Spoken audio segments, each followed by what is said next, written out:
अस्सलाम वालेकुम स्टूडेंट्स, जैसे कि आपको पता है कि हम GC main campus BS 6 semester का कोर्स पढ़ रहे हैं और ये जो सेम कोर्स है ये एमएससी सेकंड सेमेस्टर का भी कोर्स है रियल एनालिसिस 2। ठीक है, रियल एनालिसिस 2 में हमने रिमान स्ट्रक्चर्स इंटीग्रल देखा।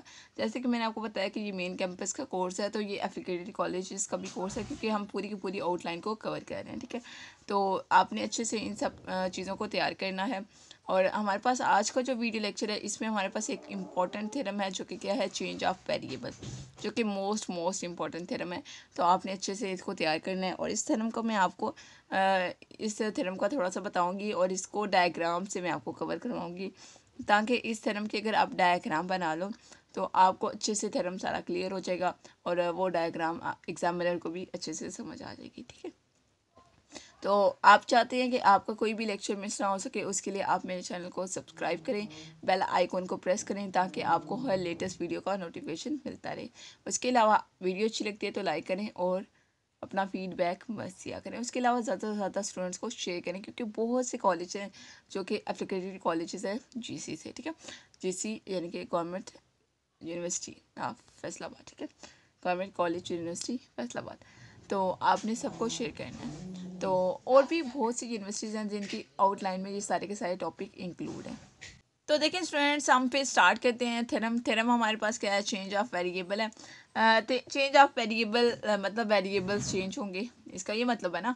चेंज ऑफ वेरिएबल्स मीन्स के वेरिएबल चेंज होंगे। थ्योरम के नाम से थोड़ा सा हमें पता चल रहा है। बाकी हम थ्योरम की स्टेटमेंट पढ़ेंगे और इसके प्रूफ देखेंगे, डायग्राम देखेंगे तो हमें मज़ीद समझ आ जाएगी। स्टेटमेंट में हमारे पास क्या है, सपोज करते हैं कि phi is strictly increasing continuous function. Phi यहाँ पर आपके पास क्या है, स्ट्रिक्टली इंक्रीजिंग कंटिन्यूस फंक्शन है, यानी कि फाई आपके पास कंटिन्यूस फंक्शन है। That map an interval close interval A B पे। फाई कहाँ पे मैप करता है, फाई मैप करता है क्लोज इंटरवल ए बी पे। ठीक है, और ये जो क्लोज इंटरवल ए बी है ऑन टू स्मॉल इंटरवल ए बी। अब यहाँ से नेक्स्ट वो कहाँ पे मैप करेगा, स्मॉल इंटरवल ए बी पे। Suppose alpha is monotonically increasing on close interval A B. Alpha आपके पास एक और फंक्शन है जो कि क्या है, इंक्रीजिंग फंक्शन है, मोनोटोनिकली इंक्रीजिंग फंक्शन है क्लोज इंटरवल ए बी पे। एंड फंक्शन आपके पास क्या है, रीमान स्ट्रेटजिस इंटीग्रल है on close interval A B. Define beta and G on close interval A B. अब इस डायग्राम को थोड़ा सा हमने किस तरह से बनाना है कि सबसे पहले तो हमारे पास फंक्शन फाई है जो कि क्लोज इंटरवल ए बी पे मैप कर रहे हैं। ठीक है, कैपिटल ए बी पे। और नेक्स्ट हमने एक फंक्शन हम ले लेते हैं कि हमारे पास एक फंक्शन फाई है और वो जो फंक्शन फाई है ये मोनोटोनिकली इंक्रीजिंग है क्लोज इंटरवल ए बी पे और क्लोज इंटरवल ए बी पे ही मैप कर रहा है। उसके अलावा हम क्या लेते हैं कि ये जो क्लोज इंटरवल ए बी है यहाँ से हम दो फंक्शन ले लेते हैं, एक बीटा ले लेते हैं और एक जी ले लेते हैं, यानी कि बी और बीटा और जी कहाँ पे डिफाइन है, close interval capital A B पे। ठीक है, अगर ये बीटा और जी इस तरह से डिफाइन है तो डिफाइन हमने किस तरह से करना है कि बीटा ऑफ वाई इक्वल किसके आना चाहिए, alpha phi of Y and G of Y equal to F phi of Y. ठीक है, अगर इस तरह से हो जाए, अगर ये फंक्शन इस तरह से डिफाइन है देन जी आपके पास क्या होगा, रीमान स्ट्रेटजिस इंटीग्रल होगा विद रिस्पेक्ट टू बीटा। ठीक है, पहले हम अल्फ़ा ले लेते, अब बीटा के रिस्पेक्ट से, यानी कि एफ अगर अल्फ़ा के रिस्पेक्ट से रीमान स्ट्रेटजिस इंटीग्रल है तो जी बीटा के रिस्पेक्ट से रीमान स्ट्रेटजिस इंटीग्रल होगा। और आपके पास integral A to B g beta d beta equal किसके आ जाएगा, integral A to b f d alpha के। अगर ये अब ये इक्वल कब आएंगे, जब हम ये बोलें कि एफ़ का रीमान स्ट्रेटजिस और जी का रीमान स्ट्रेटजिस इक्वल आ जाए, दोनों सेम हो, तो देन ही इनके रीमान इंटीग्रल्स इक्वल आ सकते हैं। अब थोड़ी सी चीज़ें हमें थ्योरम की स्टेटमेंट से समझ आई हैं, बाकी चीज़ें हम जब वो डायग्राम से समझने की कोशिश करते हैं। तो अब देखिए हम जब वो डायग्राम को अंडरस्टैंड करते हैं, इस डायग्राम को अंडरस्टैंड करते हैं स्टेटमेंट को पढ़ते हुए। ठीक है, अब यानी कि हम दो काम करें, लेकिन देखिए हमने स्टेटमेंट को पढ़ना है और साथ साथ डायग्राम को भी देखना है। कि सबसे पहले उसने क्या बोला, suppose phi is strictly increasing continuous function that map on close interval A B onto small a b, यानी कि आपके पास क्लोज इंटरवल ए बी से small close interval A B है जिसमें स्मॉल ए बी है और इसमें एक फंक्शन फाई है जो कि मैप कर रहा है। ठीक है, यानी कि आप इस तरह से ले लें कि यहाँ पे पास दिस वन और यहाँ पे पास दिस वन। ठीक है, छोटे छोटे इस तरह से मैं कर लेती हूँ, ठीक है, ताकि आपके पास स्पेस बची रहे। अब यहाँ पर आपके पास क्लोज इंटरवल ए बी है, कैपिटल ए बी, ठीक है, और आप यहाँ पर क्लोज इंटरवल ए बी ले, और यहाँ पर आप जब वो स्मॉल ए बी वाला क्लोज इंटरवल लें, और यहाँ पर एक फंक्शन आपके पास क्या है, फाई है, यानी कि क्लोज इंटरवल ए बी कहाँ पे मैप कर रहा है, small close interval A B पे, ठीक है। अब सपोज करते हैं कि यहाँ पर आपके पास क्या है, अल्फ़ा मोनोटोनिकली इंक्रीजिंग फंक्शन है क्लोज इंटरवल ए बी पे, यानी कि ये जो small close interval A B है, इस पे आपके पास एक अल्फ़ा मोनोटोनिकली इंक्रीजिंग फंक्शन है, आपको नज़र आ रहा होगा। एंड एफ आपके पास क्या है, रीमान स्टिल्स इंटेग्रल है with respect to alpha close interval A b, ठीक है, यानी कि अल्फ़ा के रिस्पेक्ट से ये जो मोनोटोनिकली इंक्रीजिंग फंक्शन है क्लोज इंटरवल ए बी पे। अब यहाँ पर नेक्स्ट क्वेश्चन क्या बोला है कि डिफाइन करते हैं हम बीटा एंड जी कहाँ पे, क्लोज इंटरवल ए बी पे, यानी कि इस क्लोज इंटरवल ए बी पे और इस क्लोज इंटरवल ए बी पे बीटा एंड जी ये दोनों फंक्शन डिफाइन कर देते हैं। तो हम डिफाइन कर लेते हैं। अगर ये दोनों फंक्शन किस तरह से डिफाइन है, अब यहाँ पर पहले यहाँ पर भी थोड़ा सा समझ लें। यहाँ पे एक अल्फ़ा आपके पास इंक्रीजिंग फंक्शन था क्लोज इंटरवल ए बी पे, और दूसरा आपने क्या बोला था कि एक फंक्शन एफ भी तो है, एफ जो रीमान स्टिल्स है वो भी कहाँ पर है, define close interval A B पे। तो यानी कि यहाँ पर एक और फंक्शन एफ आ जाएगा, यहाँ पे नज़र आ रहा है। उसके बाद नेक्स्ट स्टेप से क्या बोला कि बीटा और जी कहाँ पे डिफाइन है, क्लोज इंटरवल ए बी पे। तो क्लोज इंटरवल ए बी पे ही हमने डिफाइन किए हैं, और ये डिफाइन किस तरह से होंगे, तो आप यहाँ पर देख सकते हैं इसी तरह से डिफाइन है कि बीटा वाई इक्वल किसके आना चाहिए, अल्फ़ा एफ ऑफ वाई। अब ये हमें कैसे पता चला अल्फ़ा, पहले सबसे पहले इन दोनों की मैपिंग देखें। इन दोनों की मैपिंग है कहाँ पे, फाई फंक्शन पे, और हमारे पास क्या आएगा, x equals to phi f y आ जाएगा। इसी तरह से होता है ना, आपने इस तरह से मैपिंग देखी हुई है कि अगर फंक्शन एफ है और मैप हो रहा है ए से 2 पे, ठीक है, तो एफ ऑफ ए इक्वल किसकी होता है, 2 के इक्वल होता है, ठीक है। अब यहाँ पर भी सेम चीज़ है, फाई एफ वाई किसकी इक्वल होगा, एक्स पे, यानी कि हम ले रहे हैं कि यहाँ पे फंक्शन फाई है और यहाँ पर आपके पास क्या है, वाई है, और यहाँ पर एक्स है, यानी कि वाई किसके पे मैप हो रहा है, एक्स पे हो रहा है। तो फाई एफ वाई इक्वल किसके आ जाएगा, एक्स से आ जाएगा। अब जब फर्दर वाई जो अल्फ़ा है वो आपके पास एक फंक्शन इंक्रीजिंग फंक्शन है कहाँ पर, close interval small a b p, तो then alpha phi f y आ जाएगा, और इसी तरह से f of phi f y आ जाएगा, ठीक है। ये देखें ये यहाँ से, ठीक है, आपने इस तरह के, यानी कि ये फर्दर मैप कर रहा है।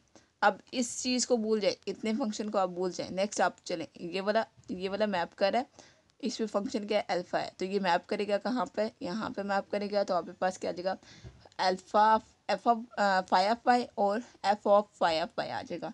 अब यहाँ पर अब इतना भूल जाएं। उसके बाद नेक्स्ट आप उसने क्या बोला है कि क्लोज इंटरवल ए बी पे मैप कर रहा है बीटा, और क्लोज इंटरवल जी पे मैप कर रहा है, क्लोज इंटरवल ए बी पे जी मैप कर रहा है। तो फिर हमारे पास क्या आ जाएगा, बीटा ऑफ वाई आ जाएगा और जी ऑफ वाई आ जाएगा। तो बीटा ऑफ वाई इक्वल किसके है फिर, क्योंकि सारे के सारी मैपिंग वहीं उसी क्लोज एक जगह पे आके हो रही है, तो हम कह सकते हैं कि हमें किस तरह से डिफाइन था, हमें कि बीटा ऑफ वाई इक्वल किसके, alpha into phi of y. ये हमें सारी चीज़ें गिवन है, हमने प्रूफ कुछ और करना है। हमें जो चीज़ें गिवन है हम उसके अकॉर्डिंग बस डायग्राम बना रहे हैं, ठीक है, ताकि हमें अच्छे से समझ आ सके कि बोला क्या गया था थ्योरम में, ठीक है। हमने प्रूफ क्या करना है कि जी आपके पास क्या है, रीमान स्टिल्स इंटेग्रल होने चाहिए बीटा के अकॉर्डिंग, और उसके बाद हमारे पास इनके इंटेग्रल्स क्या होने चाहिए, अल्फ़ा और बीटा के जो इंटेग्रल्स हैं अकॉर्डिंग टू इंटरवल्स इक्वल होने चाहिए। तो हम मूव करते हैं इसके नेक्स्ट प्रूफ की तरफ। ये भी आपके पास डायग्राम जो है वो प्रूफ का हिस्सा था, प्रूफ का पार्ट था। सबसे पहले आप इस डायग्राम को ड्रॉ करें, फिर उसको अंडरस्टैंड करने की कोशिश करें। मैंने काफ़ी हद तक आपको अंडरस्टैंड करवा दी है। तो अब देखिए स्टूडेंट्स, हमारे पास दो इंटरवल थे, एक close interval small a b वाला था और दूसरा क्लोज इंटरवल ए बी यानी कि कैपिटल ए बी वाला था। अब ये आपके पास दो इंटरवल है, तो दोनों इंटरवल्स की पार्टीशन होगी, डेफिनेटली होगी। तो हम लेट कहते हैं कि पी आपके पास एक पार्टीशन है क्लोज इंटरवल ए बी की corresponding to a partition Q partition किसकी है, इस क्लोज इंटरवल ए बी के, यानी कि कैपिटल ए बी वाली, because phi map a B onto a b, यानी कि जो फंक्शन फाई था वो ए बी क्लोज इंटरवल से, sorry capital A b, capital close interval A B से small close interval A B पे map कर रहा था। और हमने क्या किया है कि हमने पार्टीशन ली है P close interval A B की, और इसके क्रॉसपोंडिंग हमारे पास कौन सी पार्टीशन आती है, कैपिटल ए बी वाली पार्टीशन आती है, जिसको हमने क्यू का नाम दिया है। और आपको पता है कि यहाँ पर अगर y है तो y x पे मैप कर रहा है, तो फाई ऑफ y क्या होगा, फाई ऑफ y इक्वल होगा x के। इसी तरह से अगर हम क्योंकि पार्टीशन करेंगे तो हमारे पास आई एस टर्म्स आएंगे, तो हम कह सकते हैं कि फाई ऑफ y i किस पे मैप कर रहा है, एक्स आई पे, ठीक है। यानी कि जहाँ जहाँ पे y था और x था वहाँ पर आई एस टर्म आ जाएगी। अब all partition of close interval A b are obtain in this way. इसी तरह से हम सारी की सारी पार्टीशन को लेंगे। The value taken by f on close interval x i minus one और x i are exactly the same those taken by g on close interval y i minus one and y i we see that. अब वो यहाँ पर क्या बोल रहा है, वो यहाँ पर बोल रहा है कि आपके पास close interval small a B की पार्टीशन की है पी, और उसके क्रॉसपोंडिंग से हमारे पास एक पार्टीशन आई है close interval capital A B वाली, जिसका नाम है क्यू। क्योंकि हमारे पास इन दोनों के दरमियान क्या था, फंक्शन था, यानी कि क्लोज इंटरवल ए बी फाई जो है मैप कर रहा था क्लोज इंटरवल ए बी से small close interval A B पे। अगर आपने पार्टीशन की है इसी तरह से आप साई की साई पार्टीशन करेंगे, और आपने पार्टीशन ले लिया है फंक्शन एफ़ की आपने पार्टीशन ली है कि एक्स आई माइनस वन और एक्स आई। इसी तरह से फंक्शन जी की आपके पास जो पार्टीशन आएगी वो क्या आएगी, वाई आई माइनस वन और वाई आई। ये दोनों पार्टीशन सेम होंगी क्योंकि फंक्शन क्या है, बाइजेक्टिव फंक्शन है। बाइजेक्टिव फंक्शन हो तो हमारे पास फंक्शन क्या होते हैं, इक्वल होते हैं, क्योंकि वन वन क्रॉसपोंडेंस हो रही होती है, ठीक है, वन वन क्रॉसपोंडेंस हो रही होती है। तो इस तरह से हम अपर रीमान सम्स आप क्यू जो पार्टीशन क्यू है और इसमें आपके पास फंक्शन क्या है, बीटा है, और upper Riemann sums of partition p और जिसमें फंक्शन आपके पास क्या है, एफ है, और इंक्रीजिंग फंक्शन अल्फा है, ठीक है। दोनों के अपर रीमान सम्स क्या होंगे, इक्वल होंगे। इसी तरह से दोनों के लोअर रीमान सम्स भी इक्वल होंगे। लेकिन अगर हमें एक चीज़ गिवन है, सिंस एफ आपके पास क्या है, रीमान सेल्सियस इंटीग्रल है according to alpha close interval A b में, स्मॉल ए बी में।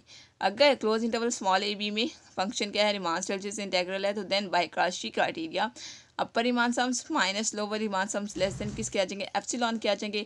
अब दोनों इक्वल हैं तो हम इसी तरह से अपर रीमान सम्स और लोअर रीमान सम्स ले सकते हैं पार्टीशन क्यू के, फंक्शन जी और इंक्रीजिंग फंक्शन बीटा के, और ये भी लेस देन एप्सिलॉन होंगे, ठीक है, क्योंकि दोनों इक्वल है ना। दोनों इक्वल है तो हम दोनों पे डेफिनेशन लगा सकते हैं, काशी क्राइटेरिया लगा सकते हैं, जी बिल्कुल लगा सकते हैं। तो इसके अकॉर्डिंग हम कह सकते हैं कि जी आपके पास क्या है, रीमान सेल्सियस इंटीग्रल है according to beta, increasing function beta के अकॉर्डिंग, ठीक है। अगर जी आपके पास रीमान सेल्सियस इंटीग्रल है तो हम कह सकते हैं कि दोनों के इंटीग्रल, क्योंकि दोनों सेम है तो हम कह सकते हैं कि integral A to B g d beta equal किसके आ जाएगा, integral A to b f d alpha के। अब थोड़ा सा मैं आपको थ्योरम को अगेन बता देती हूँ कि थ्योरम में था क्या, ठीक है। तो देखें आपके पास थ्योरम में इस तरह से, सबसे पहले तो हमें मैपिंग इस तरह से डिफाइन थी कि क्लोज इंटरवल कैपिटल ए बी मैप करा था स्मॉल इंटरवल ए बी पे, फंक्शन आपके पास क्या था, फाई था। अब फाई फंक्शन से हमने फर्दर हमने क्या देखा कि जो अल्फ़ा था, जो कि आपके पास इंक्रीजिंग फंक्शन है, वो कहाँ पे मैप हो रहा था, वो आपके पास यानी कि close interval small a B पे था, तो हमने वहाँ पर मैपिंग बना ली। नेक्स्ट उसने क्या बोला कि अल्फ़ा आपके पास क्या है, सॉरी एफ़ क्या है आपके पास, रीमान सेल्सियस इंटीग्रल है, और वहाँ पर आपके पास ये जो एफ है ये भी Riemann Stieltjes integral close interval small a B पे था, तो हमने वहाँ से एफ भी ले लिया। इसी तरह से नेक्स्ट उसने क्या बोला कि जी और बीटा ये दोनों कहाँ पे डिफाइन है, ये डिफाइन है क्लोज इंटरवल ए बी पे, जो कैपिटल ए बी वाला क्लोज इंटरवल था, तो वहाँ पर हमने डिफाइन कर लिया, जिस तरह से डिफाइन थे उस तरह से हमने लिख लिया। उसके बाद उसने बोला क्या था, ये सारी चीज़ें तो हमें थ्योरम में गिवन थी, सारा डाटा गिवन था। उसने बोला क्या कि हमने बताना है कि जी आपके पास क्या हो, रीमान सेल्सियस इंटीग्रल हो, और वहाँ पर आपके पास जो इंक्रीजिंग फंक्शन है वो कौन सा होना चाहिए, बीटा होना चाहिए। अब इस चीज़ के लिए हमने इस तरह से काम किया कि हमने स्टार्टिंग में देखा, क्योंकि जो हमने डायग्राम बनाई, जो स्टेटमेंट में चीज़ें गिवन थी हम उसको यूज़ कर रहे हैं। हमने किस तरह से यूज़ किया कि आपके पास जो क्लोज इंटरवल ए बी है, स्मॉल ए बी, उसकी आपने पार्टीशन की है पी, उसके क्रॉसपोंडिंग्स हमारे पास पार्टीशन आएंगी क्यू, किसकी, close interval capital A B की, क्योंकि ये दोनों फंक्शन क्या थे, ऑन टूज भी थे और वन वन भी हैं, क्योंकि ये बाइजेक्टिव मैपिंग हो रही है यहाँ पे बेसिकली, ठीक है। तो अब देखिए यहाँ पर आपने क्या किया, इसके क्रॉसपोंडिंग से हमारे पास जब हमने पार्टीशन की है क्यू, पी और क्यू हमारे पास पार्टीशन होगी। अब एक पार्टीशन किसके, small close interval A B की, और दूसरी जो क्यू वाली पार्टीशन है वो capital close interval A B की पार्टीशन होगी है। इस तरह से हमने पार्टीशन बना दी है। नेक्स्ट उसने क्या बोला कि हम अगर इसकी इनफाइनाइट पार्टीशंस करें, यानी कि बहुत ज़्यादा पार्टीशन करें, तो हमारे पास जो इंटरवल्स होंगे, जो सब इंटरवल्स होंगे वो दोनों सेम होंगे, क्योंकि अगर आपके पास close interval small a b का इंटरवल बनता है एक्स की फॉर्म में, क्योंकि इसमें एक्स वाले एलिमेंट्स हैं, एक्स की फॉर्म में बनता है, यानी कि एक्स आई माइनस वन और एक्स आई। तो इसके कॉरस्पॉन्डिंग से हमारे पास कौन सा इंटरवल बनेगा, वाई आई माइनस वन और वाई आई, यानी कि दोनों इक्वल होंगे, क्योंकि हमने खुद बोला कि फाई ऑफ वाई इक्वल किसके है, फाई ऑफ एक्स के। तो यानी कि वाई वाले इंटरवल्स सब इंटरवल्स और एक्स वाले सब इंटरवल्स दोनों इक्वल होंगे, सेम होंगे। अगर दोनों इक्वल्स हैं तो हम कहते हैं कि इन दोनों के अपर रीमान सम्स और upper Riemann sums of q, partition q, and upper Riemann sums of partition p. Function आपके पास क्या है, एफ, यहाँ पर आपके पास फंक्शन एफ और जी है। एफ किसका फंक्शन है, जब आपके पास इंक्रीजिंग फंक्शन अल्फ़ा होगा, और जी किसका फंक्शन है, जब आपके पास इंक्रीजिंग फंक्शन बीटा होगा। तो इनके अपर सम जो है पी और क्यू के इक्वल हैं। इसी तरह से लोअर सम भी इक्वल होंगे, क्योंकि ये दोनों इक्वल है ना, इक्वल है, तो इनके अपर और लोअर रिमान सम्स इक्वल ही होंगे, सेम होंगे। तो अगर इनके अपर और लोअर रिमान सम्स सेम हैं, इक्वल हैं, तो देन हमने एक चीज़ देखी थी कि फंक्शन आपके पास क्या है, रीमान स्टिल्ट्स इंटीग्रल है। फंक्शन आपके पास इंक्रीजिंग फंक्शन अल्फा था। तो अगर फंक्शन रीमान स्टिल्ट्स इंटीग्रल है, तो then Cauchy criteria, according to Cauchy criteria, upper Riemann sums minus lower Riemann sums less than किसके आने चाहिए, एप्सिलॉन के आने चाहिए। अगर ये लेस देन एप्सिलॉन है, और हमने बोला है कि अपर रीमान सम्स और lower Riemann sums of q भी इक्वल हैं upper Riemann sums of p and lower Riemann sums of p. अगर इक्वल हैं तो हम upper Riemann sums of p की जगह upper Riemann sums of q लिख सकते हैं, माइनस लोअर रीमान सम्स की जगह हम lower Riemann sums of q लिख सकते हैं, और ये भी लेस देन एप्सिलॉन होगी। अगर ये लेस देन एप्सिलॉन है, यानी कि ये काशी क्राइटेरिया को काशी क्राइटेरिया होल्ड करता है, ठीक है। तो देन हम बोल सकते हैं कि जी आपके पास क्या होगा, जी आपके पास रीमान स्टिल्ट्स इंटीग्रल है। फंक्शन इंक्रीजिंग फंक्शन कौन सा हम लेंगे, बीटा लेंगे, ठीक है। तो जी अगर रीमान स्टिल्ट्स इंटीग्रल, हमने यही बात प्रूव करनी थी कि जी आपके पास रीमान स्टिल्ट्स इंटीग्रल हो इंक्रीजिंग फंक्शन बीटा के अकॉर्डिंग। अगर ये आपके पास रीमान स्टिल्ट्स इंटीग्रल है, तो then integral A to B g d beta equal किसके आना चाहिए, integral A to b f d alpha की। और यही बात हमने इस थ्योरम में प्रूव करनी थी, that is called change of variable theorem. बहुत ज़्यादा इंपॉर्टेंट थ्योरम, बहुत ज़्यादा। आपने बस इसकी डायग्राम बहुत अच्छे से बनानी है, और बाकी चीज़ें भी अच्छे से लिखनी है, लेकिन डायग्राम बहुत अच्छे से बनानी है ताकि एग्जामिनर को अच्छे से समझ आ सके। आई होप स्टूडेंट्स कि आपको वीडियो लेक्चर अच्छा लगा होगा। कोई भी चीज़ अगर समझ नहीं आती तो आप मुझसे पूछ सकते हैं। उसके अलावा आप मेरे चैनल को सब्सक्राइब कर लीजिएगा, और आप चाहते हैं कि आपको सारे के सारे लेक्चर सीक्वेंस से मिले, एक साथ मिले, उसके लिए डिस्क्रिप्शन में मैंने प्लेलिस्ट का लिंक दिया हुआ है। जिन स्टूडेंट्स को प्लेलिस्ट का आइडिया नहीं होता और जिनको आइडिया, वो डायरेक्ट प्लेलिस्ट पे जाके चैनल्स चेक कर सकते हैं। ओके स्टूडेंट्स, अल्लाह हाफिज़।